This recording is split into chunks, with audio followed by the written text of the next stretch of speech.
नमस्ते, सदा वत्सले मातृभूमि। जय हिंद दोस्तों। दिन भर क्या रहा स्पेस, डिफेंस और इंटरनेशनल गलियारे से इस वीडियो में एक एक करके जान लेते हैं। पहले डिफेंस अपडेट की बात करते हैं तो वो आ रही है लद्दाख से। जी हाँ दोस्तों, लद्दाख में जिस तरीके से तनाव जारी है, ऐसे में चीन ने शिनजियांग प्रांत के एक शहर में अपने सीक्रेट एयरबेस को तेजी से तैयार करना शुरू कर दिया है। साथ ही डिफेंस सोर्सेज का कहना है कि चीन की तरफ से तैयार किया जाने वाला ये नया एयरबेस काशनगर और होटन के मौजूदा एयरबेस के बीच आ रहा है, जो कि लंबे समय से भारतीय सीमाओं पर लड़ाकू अभियान चला रहे हैं। साथ ही दोस्तों आपको बता दें कि भविष्य में ये बेस लड़ाकू विमानों के ऑपरेशन के लिए तैयार किया जा रहा है, यानी कि चीन की प्लानिंग काफी लंबी है और फिलहाल चाइना की तरफ से इसे बहुत तेजी से बनाया जा रहा है। आपको बता दें कि इससे पहले जो एयरबेस की दूरी थी भारत और चाइना के एयरफोर्स की, वो करीबन 400 किलोमीटर थी, लेकिन इस नए एयरबेस के बन जाने के बाद ये दूरी काफी कम हो जाएगी। आपको बता दें कि वहीं दूसरी तरफ चाइना उत्तराखंड के रास्ते बाराहोती एयरबेस पर बड़ी संख्या में ऑटोमेटिक हवाई वाहन लेकर आया है और ये वाहन उस क्षेत्र में लगातार उड़ान भर रहे हैं। जिन हवाई अड्डों से चीन के लड़ाकू विमानों ने अभी हाल ही में अभ्यास किया है, उनमें होटन, गारगुंसा और काशनगर समेत कई हवाई ठिकाने शामिल रहे। इनमें से कुछ को चीन ने हाल ही में अपडेट भी किया है ताकि वो सभी टाइप के लड़ाकू विमानों को यहाँ से ऑपरेशनल कर सके। लेकिन यहाँ भारत ने कोई कमी नहीं छोड़ी है दोस्तों।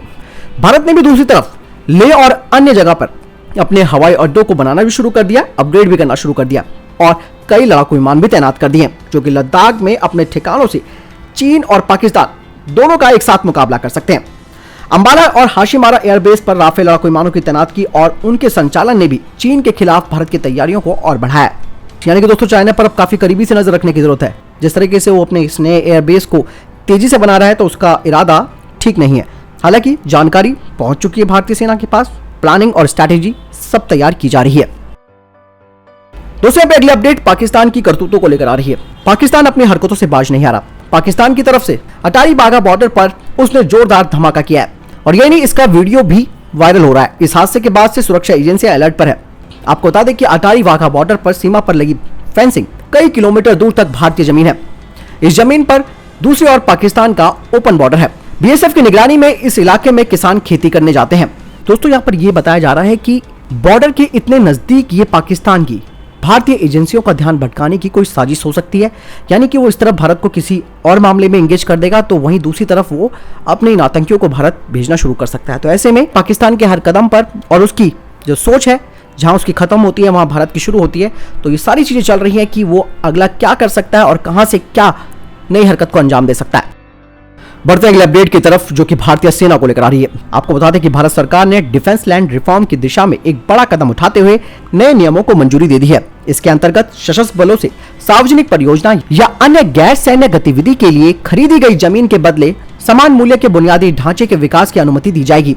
एक रिपोर्ट के मुताबिक अंग्रेजों के द्वारा 1765 में बंगाल के बैरकपुर में पहली छावनी स्थापित की गई थी। इसीलिए ब्रिटिश काल में भारत में सेना के अलावा किसी भी उद्देश्य के लिए रक्षा भूमि का इस्तेमाल करने की प्रतिबंधी थी। आपको बता दें कि इस नई नीति में 2021 में बदलाव आया, क्योंकि सरकार रक्षा भूमि सुधारों पर विचार कर रही है और एक छावनी विधेयक 2020 को अंतिम रूप देने की दिशा में काम कर रही है, जिसका उद्देश्य ये जो कैंट इलाके यानी कि छावनी क्षेत्र है, उनके विकास पर जोर देना है। सूत्रों ने बताया कि सार्वजनिक परियोजनाएं जैसे कि मेट्रो, सड़क, रेलवे और फ्लाईओवर के निर्माण के लिए जरूरत के मुताबिक रक्षा भूमि तभी दी जाएगी जबकि उतनी ही कीमत की जमीन या फिर उसके बाजार मूल्य का भुगतान किया जाएगा। नए नियमों के तहत 8 ईवीआई परियोजना की पहचान की गई है। इनमें अन्य परियोजनाओं के अलावा निर्माण यूनिट और सड़कें शामिल है। नए नियम के मुताबिक कैंट क्षेत्रों के तहत आने वाली जमीन का मूल्य स्थानीय सैन्य प्राधिकरण की अध्यक्षता वाली एक समिति के द्वारा निर्धारित किया जाएगा, जबकि छावनी की बाहर की भूमि की जो दर है उसे जिलाधिकारी तय करेंगे।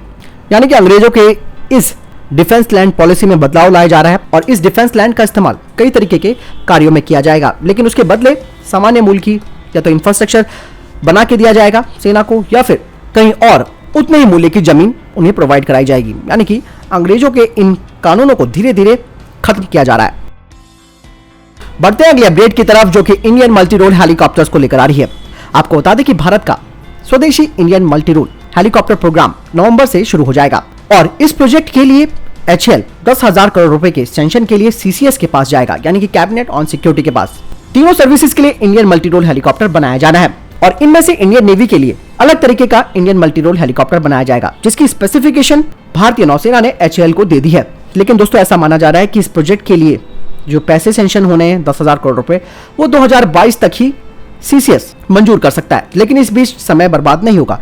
एचएएल खुद इसके शुरुआत में कुछ पैसा लगाएगा, यानी कि प्रोग्राम रुकेगा नहीं और बजट मिलने तक काफी कुछ काम एचएएल खुद इसमें कर लेगा। बढ़ते हैं अगली अपडेट की तरफ, जो कि रक्षा मंत्रालय की तरफ से आ रही है। आपको बता दें कि अप्रैल 2019 में रक्षा मंत्रालय ने जीआरएससी और कोचिन शिपयार्ड के साथ 2 समझौतों पर साइन किया था, जिसकी लागत करीबन $1.9 बिलियन है। और इसके तहत, यानी कि इस कॉन्ट्रैक्ट के तहत 16 anti submarine warfare shallow water craft को नौसेना के लिए बनाया जाना है और इन दोनों ही शिपयार्ड्स को 8 वेसल्स बनानी होंगी कॉन्ट्रैक्ट के तहत। आपको बता दें कि पहली वेसल की स्टील कटिंग 2020 में शुरू हो गई थी। जीआरएससी ने अब 2 और 3 शिप पर काम करना शुरू कर दिया है। सूत्रों के अनुसार पहले शिप को अक्टूबर 2022 में भारतीय नौसेना को सौंप दिया जाएगा और बाकी के जो शिप्स हैं उन्हें 2026 तक सौंपा जाएगा। बढ़ते अगले अपडेट की तरफ, जो कि इंडियन एयरफोर्स को लेकर आ रही है। आपको बता दें कि एयर इंडिया ने अपना विमान A319 को डीआरडीओ को ट्रांसफर कर दिया है, जिसका प्रयोग स्वदेशी आवाक्स बनाने के टेस्ट बेड के रूप में किया जाएगा। इसके अलावा कई ऐसे प्रोग्राम हैं जिनमें A319 एयरक्राफ्ट का इस्तेमाल टेस्ट बेड के रूप में किया जा रहा है। आपको बता दें कि डीआरडीओ अपने इस सिस्टम में नेक्स्ट जनरेशन रडार लगाएगा, जिसे कि AMCA के लिए बनाया जा रहा है। आपको बता दें कि डीआरडीओ ने A319 एयरक्राफ्ट को इसीलिए भी चुना है क्योंकि इसकी प्रोसेसिंग काफी तेज होगी, खासकर की डेटा ट्रांसफर के लिए, और इसका हाई एल्टीट्यूड पर भी बेहतर टेस्ट हो सकता है। बढ़ते अगले अपडेट की तरफ, जो कि MRFA और AMCA को लेकर आ रही है। दोस्तों आपको बता दें कि भारतीय वायुसेना के रिटायर्ड एयर मार्शल ने बताया कि भारत का MMRCA प्रोग्राम अभी पेंडिंग पड़ा हुआ है। हालांकि इसका नाम बदलकर MRFA जरूर कर दिया गया है, लेकिन अब भारत के पास ऐसा अवसर है जिसके तहत भारत के इन फाइटर जेट्स के मॉडिफिकेशन और रीस्ट्रक्चरिंग की जा सकती है। साथ ही उन्होंने कहा कि 114 MRFA की खरीद AMCA परियोजना के साथ ही जोड़ी जानी चाहिए, जिसमें कि विदेशी पार्टनरशिप के साथ शेयरिंग इन्वेस्टमेंट करनी होगी और इन परियोजनाओं पर विचार विमर्श करना पैसे की बर्बादी और समय की बर्बादी होगी।